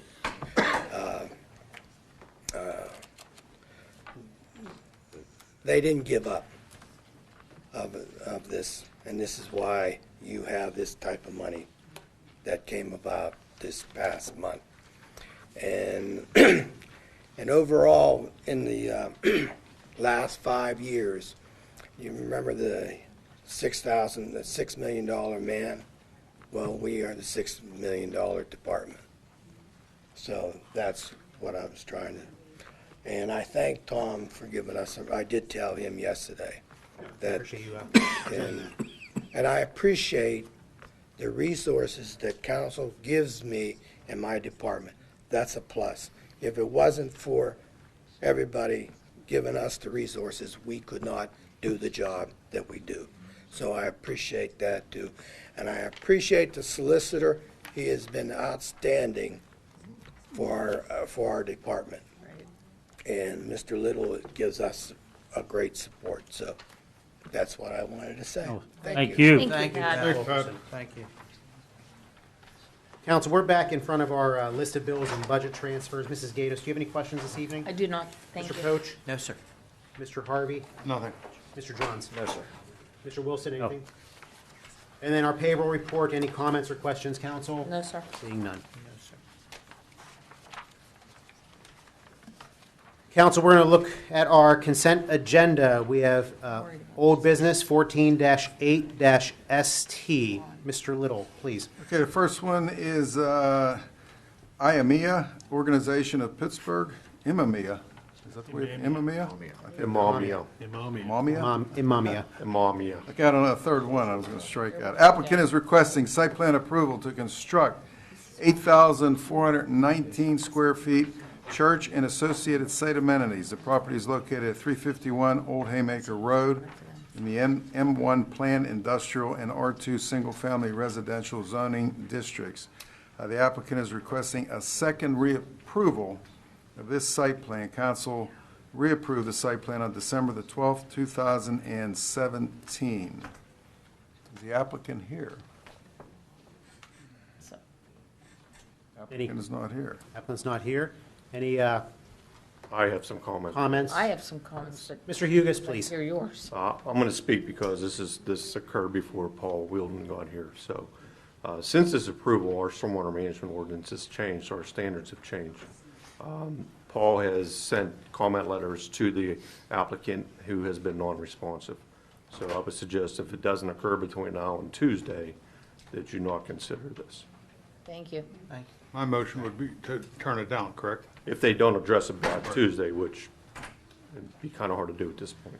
Okay, we'll make sure the council knows that. They've been information before non-responsive Tuesday. to this point. Okay. Very good. Okay, second one is number 1 Cochrane. Applicant is requesting site plan approval to construct a Cadillac showroom addition to the existing GMC Buick building and associated site amenities on property zone C2 Business Commercial. Property is located at 4520 William Penn Highway and known as tax parcel 997J380. Planning Commission recommends approval with this application. Ray, if you just state your name for the record. Ray Gusty from Farragut McCarty Gray. Welcome. Representing number 1 Cochrane tonight. Very good. If you go through your presentation, that'd be great. Okay. I can orient everyone to the drawings here. So this is the Cochrane campus along Route 22. Route 22 is along the top portion of the site in an east-west direction. The main entrance is located here. The existing Cadillac showroom is located back here. This gray or tan area is the existing GMC Buick building, and this dark shaded area here is where the proposed Cochrane Cadillac showroom will go. So this gives you an idea where the new showroom will go on site. Are they moving the Cadillac? Yeah, oh, okay. You're going to move it from here over to here. So this is just an enlargement of that same area. The gray, light gray is the GMC Buick showroom. This yellow-green area here is the proposed Cadillac showroom. Main showroom will face out towards Route 22. The new vehicle delivery is located on the east side of the building. We're providing the required number of parking spaces according to the ordinance.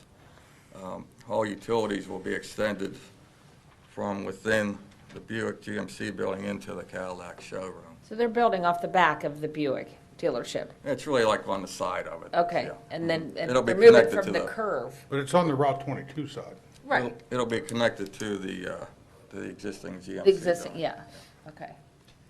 And I have an elevation here of the showroom. So it's mostly, glass and precast panels. Yeah. So if anyone has any questions, I'll try and answer. We What's the actually square approved this footage back of the in building? 2013. But What's the square footage of the building? I think it was a little over 5,000 square feet. Will that be garage and showroom, or just showroom? Just showroom and offices. That's all? All the service. Maintenance, yeah. Service will continue in the GMC Buick building to where it is now, so. Thanks. And Ray, you mentioned about approving in 2013? It was a similar plan. It was approved by council back in Okay. But they changed the plan. 2013. They never built it. We had it approved, they never built it. We're revisiting it now, so. Very good. Mr. Wheeldon, any comments from your end? No outstanding issues. Very Very good. Council, any questions? No, sir. Great, we'll consider this on Tuesday. All right, thank you. Thank you.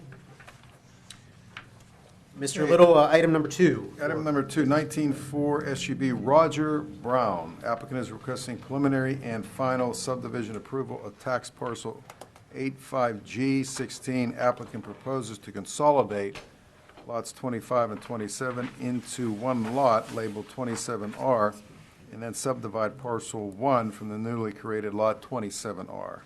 Parcel 1 is a non-conforming, non-buildable lot intended only to be deeded to the adjoining property owner of tax parcel 859G64. Property is located at 300 Coleman Drive in the R2 1 Family Residential Zoning District. Planning Commission has recommended approval. Sir, if you could state your name for the record. Certainly. Brian Almeter with Farringer McCurdy Gray. With me this evening is Roger Brown, the owner of the property. As stated, Mr. Brown purchased lots 25 and 27 in the Green Hills Manor plan of lots, number 2 revised. And essentially what this plan is doing is combining them, officially combining them, and subdividing out the bright green area, which is approximately 27 feet wide by 125 feet long, so that it can be deeded to the adjoining property owner. There's some trees there and some play equipment for the kids. And Could you get my bearings? Sure. Is there a cul-de-sac? yeah, the cul-de-sac is right here. What is it? Haymaker Road Okay. is on the outside, on the opposite side. So as you're looking at the home, the property that is being created to sell to the adjoining property is right here in the light green.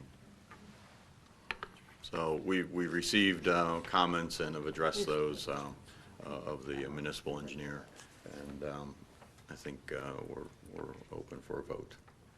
Very good. Mr. Wilton, same thing. Any questions or comments? No outstanding issues. Okay. Council, any questions? No, sir. No, sir. Very good. Thank you very See us on much. Tuesday. Thank you. Thank you. Okay, number 3, 19-2 ST AHN Forbes. Applicants requesting a site plan approval to renovate and construct an addition to the lobby of the existing hospital, Forbes Hospital, and install associated site amenities on the property zone C2 Business Commercial. Property is located at 2570 Haymaker Road. Planning Commission recommends approval to the application. Welcome, sir. If you could just state your name for the record. Jerry Klodowski with Civil and Environmental Consultants. Hi, Jerry. So here today, we're presenting the lobby expansion for the AHN Forbes Hospital campus. I'm sure most of you are familiar with the project. The existing hospital is situated here. Professional office building is to the north. So currently, they have a drop-off that swings in a little closer with some handicap parking in the middle. The idea behind this is twofold. Number one, the lobby that they currently have is just a small portion. It lacks some of the amenities that some of the newer hospitals have, some of the seating space, the public space. The other issue is the skywalk that comes across and enters in on what would be the third level. It enters in directly to patient space. And the skywalk? Yes. Yes. Yes. And POB2. So when you come from POB2 directly into the hospital, you're walking into a hallway of patient rooms. So the idea was to create a gathering place, so when you come across the skywalk, you're in an actual lobby. There'll be directional signing to tell you which ways to go. What we did is we took some of the handicap parking that was in the middle, and we split it for both the use for the lobby and POB. And we moved the rest of it onto the other side, and we added some additional spaces. Total parking on the campus, the requirement is 1,422 spaces. The existing parking is 1,498 spaces. With this plan, we removed 117 of the existing spaces, but we replaced 99 spaces. So we lost 20 spaces, but we still are a net positive for our parking. The hospital understands that even though they do meet the parking requirement of the campus, their goal is to always add additional parking, just their use, their function. They see the need for more parking, so we're trying to keep, we're not going to try to get down to the actual requirement. We're always going to be over that parking requirement. All of the existing utilities will be connected inside of the old building with the exception of stormwater. We will direct some new stormwater drains out to, we have a couple little features here. We have 2 rain gardens that are being proposed that'll be heavily planted. One of the criteria from the hospitals, they don't want these things to look ugly. So we have strict orders to make them nice, very well manicured. The parking lot stormwater will be held in this underground tank. It's a 48-inch tank, and it will ultimately discharge down and into the pond that was developed as part of the previous cancer center project. So it extends all the way down past the pit parking lot and down into the stormwater basin. One of the peculiar things with stormwater on this project is this is the dividing line between 3 separate drainage areas. The ordinance is very explicit with how we handle volume control and rate control. Rate control on the campus is handled by, as I discussed, the pond that's down by the pit, and then there's a couple ponds out front on Haymaker. So overall, the campus, we reduce the runoff of peak rate, but with the additional impervious area, we have some volume increase. So that was the purpose of the rain gardens and the tank, is to offset that. The explicitness described in the ordinance is that the volume has to stay in its watershed. So that's why we have the tank on this side to handle the volume increase on this side of the watershed, and the rain gardens to handle the volume increase on this side of the watershed. So that's why we sort of split it up instead of doing it in one place. Very good. Council, any questions? The water line that you have to move, that's been run through with the water authority, and everybody's good with that? I was going to ask him if he. It has been the relocation of the large line. Yeah. No, we are going to, this project right now, it's a design build. The architecturals and the MEPs are still in process. Okay. So that is one of the things we still have to take care of is some of that utility coordination. Okay. We've also, we've had some discussion with the fire official as well about where to locate our fire department connection on the building. So that is not shown on these plans, but we do have that figured out and worked out with him. So. Okay. Mr. Wielden, any comments or concerns from your end? No. Very good. Council, any other questions? No, I think it's good. I think it's good. I think it's a needed, new front space. Absolutely. Yeah, I really do. Yeah. Looks like it's going to be a nice project. I think it's gonna, yeah. Yeah. I actually, there's a quick little. I was gonna say, if you architecture- have a drawing, I'd love to see it. Yeah. There we go. They're not too sold. These colors are changing. I mean, the existing hospital is this buff color. I don't think they're sold on this building for all of this to be buff. I think they're going to look at some type of a gray paneling. Yay. I've been in several long meetings discussing the type of materials and things like that. So, if you're familiar with the cancer center, it's going to be very similar to that building. That's a nice looking building. Yeah. So Yes. they're trying to carry that, through the campus. Okay. Very good. Okay. Good. Thank you, Jerry. Thank you. So council will consider this on Tuesday. Council, we're going to move over to our motions on the agenda. We have 5 this evening. Mr. Little. Okay, the first one is a motion to authorize to advertise an ordinance for a stop sign on Horizon Drive at Bryan Court. This is in Haymaker Village. Any questions from council on this? Tim, we need to interject, it's a multi-way stop sign. Multi-way. We'll make sure that's in the on the agenda for Tuesday. Is it written that way in the ordinance? It is. Okay. Yeah.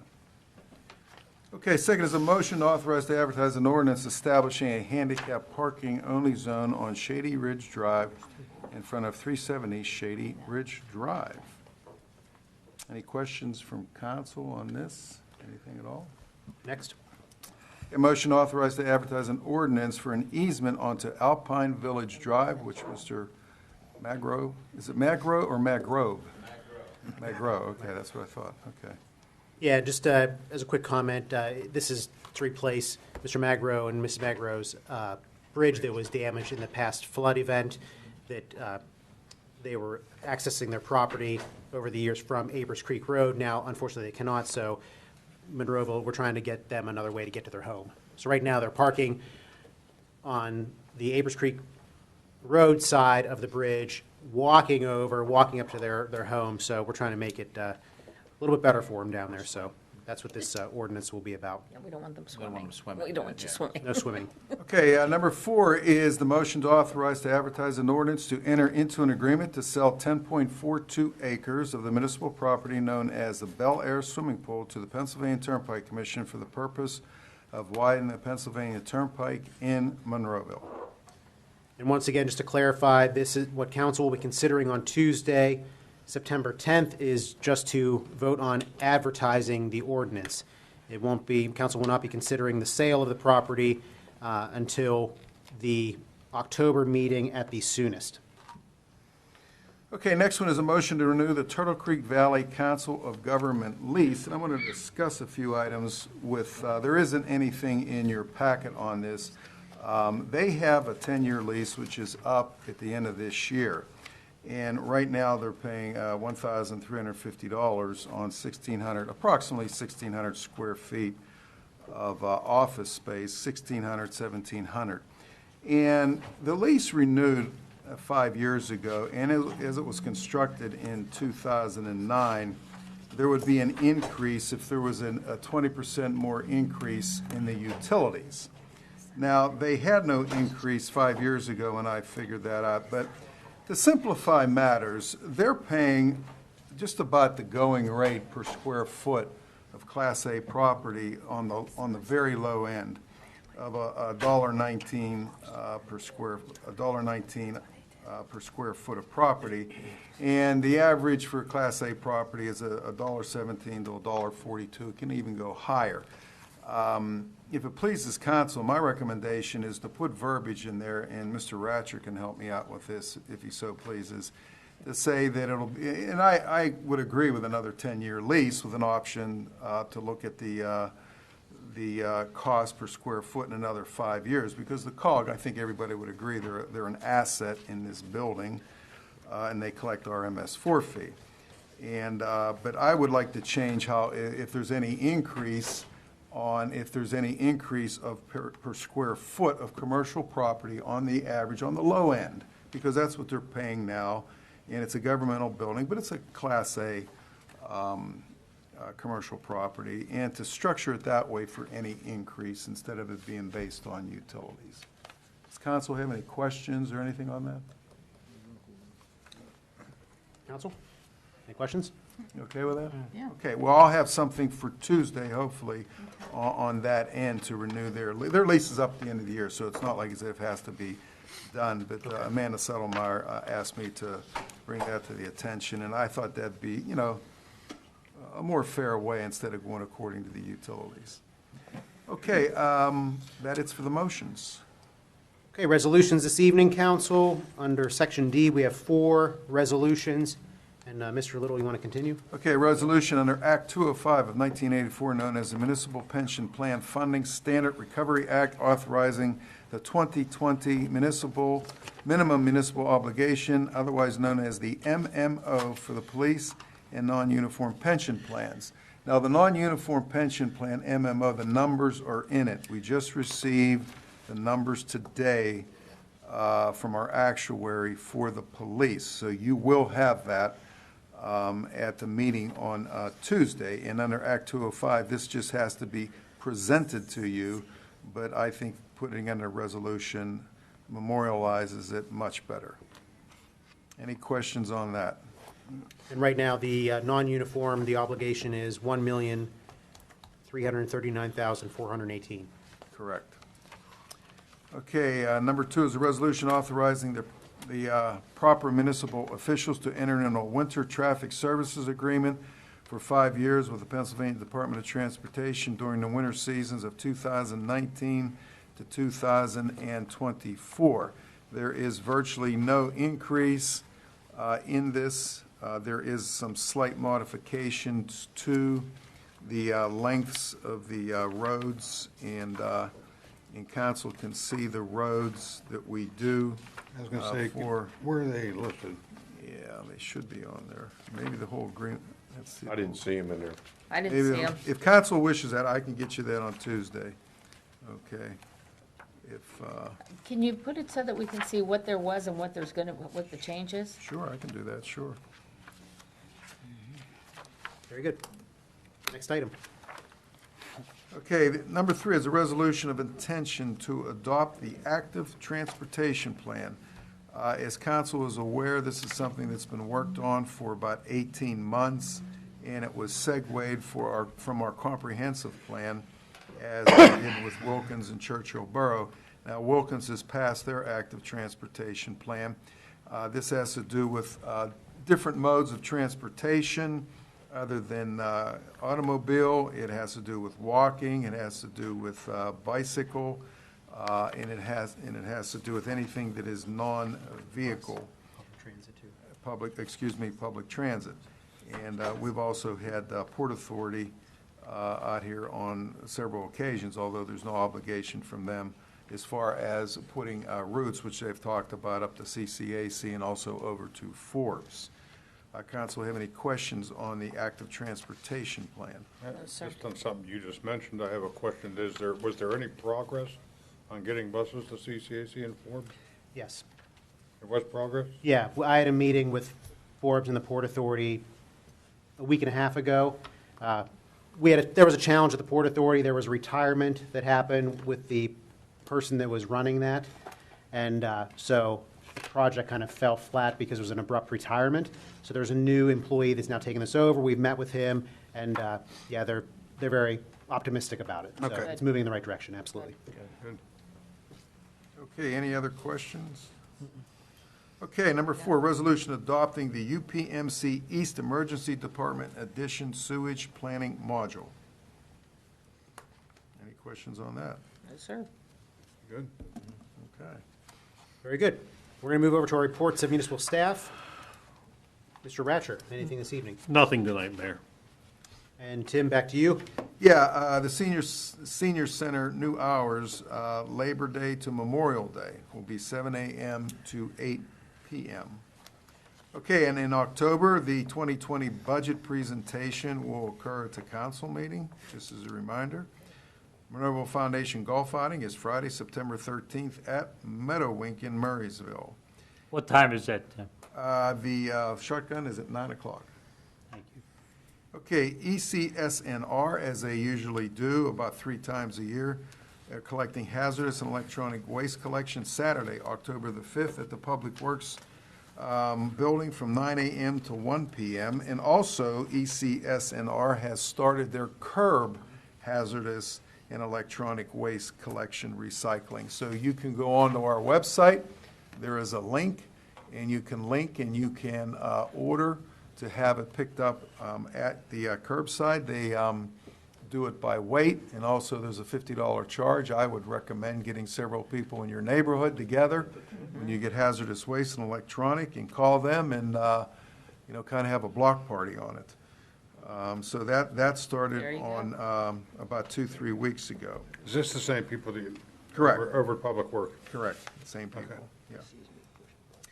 Okay, also, I'd just like to thank Jerry Maynard, a colleague of mine in Rotary. He is the resident handyman in Rotary. We have new monitors up here on the dais, and the inserts that are put in to cover over the holes, Jerry did. And I'd like to thank him for that. He did an excellent job, as he normally does. Thank you, Jerry. Okay, and also condolences to former Councilman Rollo Vecchio from Pitcairn on his passing away. Condolences to his family. And that concludes my report. Thank you, Mr. Little. Mr. Hugus, anything this evening? No, sir. Ms. Rock? Yeah, I just want to say that we are steadily moving along on the budget so that we will be ready for the October 8th meeting. Oh, thank you, Josie. Very good. Josie and the Pussycats on the job. And going to our reports of our council members. Mrs. Gatos, you want to get started? Sure. I had 2 things written down. One, of course, was the condolences to the Vecchio family for the passing of Rollo. He's a big part of Pitcairn, but, he's big life. He did a lot for a lot of things, a lot of places. And I also had written down about that Water Authority meeting letter, because I was just floored that somebody would be that rude to do that to these poor people that have already been through so much. And I am just going to say it again. I don't know how you can look at yourself in the mirror after doing that to these people. And I feel sorry. I'm sorry it happened to you. I know I apologized that night, but again, you know, we want to try and help. We don't want to hurt you guys. So I'm sorry you had to go through that. And remember, school's in, please, again. Drive safely. Kids are out. And I think that's all I have. Very good. Mr. Poach. Yeah, again, thanks to the folks that we've been in contact with on the community pools and the folks that have voiced their opinions here this evening. Again, continue to look forward to being contacted. That we have too. We're pulling that information together. We really only got it after Labor Day, so Tuesday, you know. So to do that as well. So thank you for doing that, and be patient. It's moving forward. We're going to try to look as much as we can, so appreciate that. Other than that, trivia night is again at the library on the 14th. I take all challengers. That's the and happy birthday to Mrs. Gatos. I forgot too. Yeah, this week. Thank you. So, all right, that's all, sir. Thank you. Mr. Harvey. The first thing we already discussed at the beginning of the meeting, but I'll reiterate. Once we get all the professionals together on the same date, we will be having that citizens meeting concerning flooding on the Logan's Ferry Road area. And it'll be here, but we got to get a date together, and then Mr. Little will send out a letter. And the only other thing I have is that kind of request to Mr. Hugus. I wanted to see him before tonight's meeting, but I didn't have that chance. And I have a large amount of residents over there that called me. I did talk to them for quite some time about this issue because it's not the first time it's come up.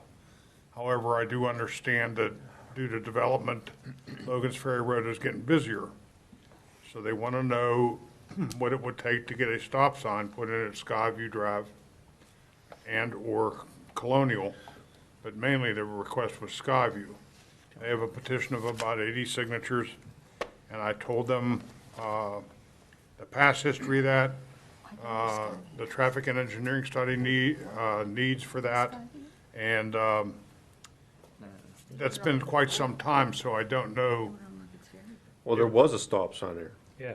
It was removed with the traffic calming that was in place with the speed humps. I know.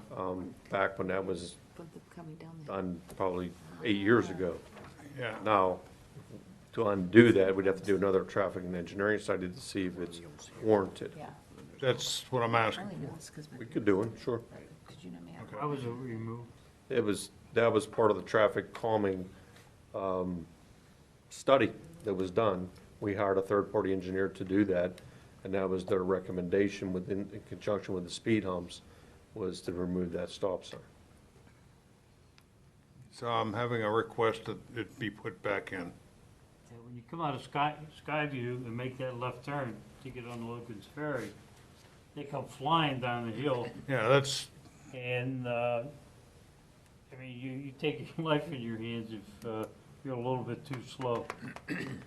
So if we could get that done if we're allowed to put it back in, I'd like council's authorization to put it back in, once we get a result from that. That's all I have, Mayor. Thank you, Mr. Harvey. Mr. Johns. Yes, sir. A couple of things going on at the Convention Center, September 6th through the 8th, camp, coins, and more promotions. September 21st and 22nd, military antiques extravaganza. September 28th and 29th, mind, body, spirit healing. Not sure what that is, but September 30th through October 1st, Billy Burke World Outreach. And one other thing I saw on here, Guardian Storage I saw is offering a free shredded event September 21st at their Guardian Storage. Where's Guardian at? There's two of them. There's one on 286 and the other one's going down over Center Road. Past the Yeah, I don't know fire where it just department. says Guardian Storage. Yeah. It doesn't say where. Okay. That's all I have, sir. Yeah. Yeah, the one adjacent By to Job. Yeah. the industrial park. Thank you. Yes. That's it. Thank you, Mr. Johns. Mr. Wilson. Thank you, Mayor. Joe, would you put those photographs up, please? Just give me a second here. Sure. Take your time. First of all, I'd like to send my condolences to the Rollo Vecchio family. Rollo was a great friend of mine. He was a councilman in Pitcairn for many, many years. He did so much for the community. He could make one phone call and money would flow into Pitcairn faster than you could write a check. Let's see, now this photograph that we're showing here, these are people that are dumping illegally up at the East Park. And we don't know who they are, but what I'm proposing tonight is that I would like to see us raise the fee for illegal dumping from $500 to $2,000. And Penn Hills has just done that. And they require the people, once they capture them and prosecute, that they have to come back and clean and take away the dumping that they have done. So, Mr. Wilson, that is something that I had sent on those pictures to Mr. Little and asked for some kind of resolve so that they could not get in there to do the dumping. I sent it to quite a few people to see if anyone recognized these people. I got no answers on no, that. I understand that. Yeah, and we saw, and Penn Hills had just raised their, like you say, which I think is a fantastic idea. And Mr. Little and I had discussed also doing that based on what you can see here. Well, thank Great you. idea. So that's in an ordinance, so we would have to Yes. pull that ordinance and rework it, so Right. Mr. Little, Well, we could. yeah, Tim's going to look at, Tim thinks that, well, you tell him what you think. Well, as a comment, as we do, I believe, and I'll defer to Paul on this, because this would be a fee coming out of code enforcement. We revise the fees every year when we pass the budget. Now, does council want to do this? I think they're soon? outlined specifically within that ordinance. Correct. So you'd have to Right. redo the ordinance or not put a fee in the ordinance and put the fee in the fee schedule so you can adjust it without doing the ordinance. So why don't you, may have Mr. Ratcher look at the ordinance and see how we need to do it, or the best way to Or do the, it? yeah, the best If we way can to do it with the fee schedule and the budget, then just do it. I- Because we yeah, do it that's- annually. Yes. That's what I was going to suggest. It didn't, But if Let it's me- already in the ordinance. Let me just throw caution though at this. The only way you're going to be able to do any type of conviction is to make sure that you get a license plate. Right. Because that's how you have to identify a vehicle. yeah. You take pictures from afar, which we can all see, Right. that still can't identify it. So until you actually get a picture of a license License plate, plate. you're Well, not going to get this anywhere was with it. taken by a citizen Right. that saw But- it happening. I But mean, we're going to do a more permanent remedy to Correct. prevent this to happen. Which is what else we discussed, was to put up some barriers. Right. So that they could not get into there. That was, we had already Right. discussed that as well. Right, and we do have an employee that lives there. Correct. Is that correct? Retired, Yes. retired employee. He's retired? But there's a person there. Park host. Yes, there is a park host. Okay, There's a but park- but there's a anyway, park host there. yeah, we need to be more vigilant with this issue. I talked to him, and he said that at one time there was a list of people, and this is moot now, because as Paul and I have talked, and Mrs. Gatos, is that we are going to put a permanent barrier up there, so nobody could dump there. But Right. in the past, there was a list of people who could dump their clean fill, and one of them was the authority.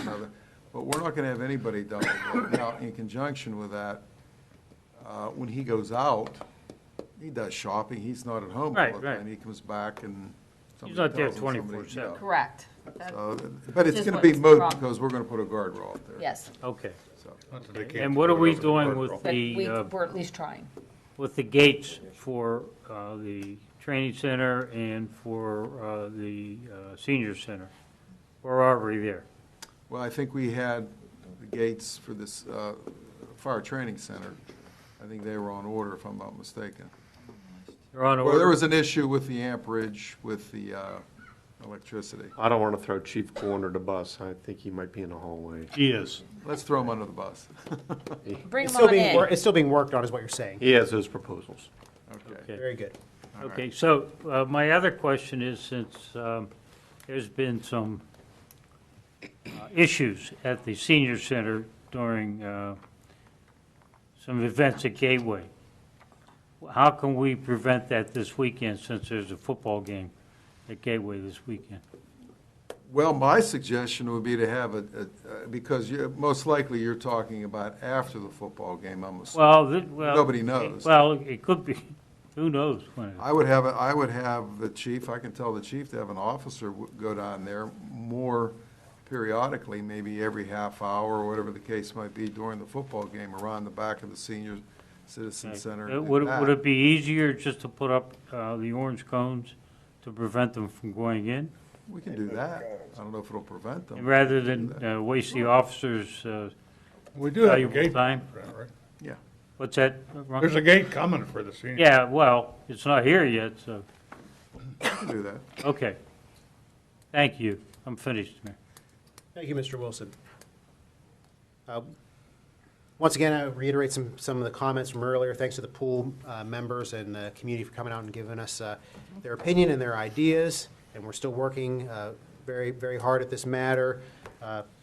Thanks to Mr. Poach, who's chairing this committee. He's doing a lot of hard work to get all the answers so council can make the most informed decision.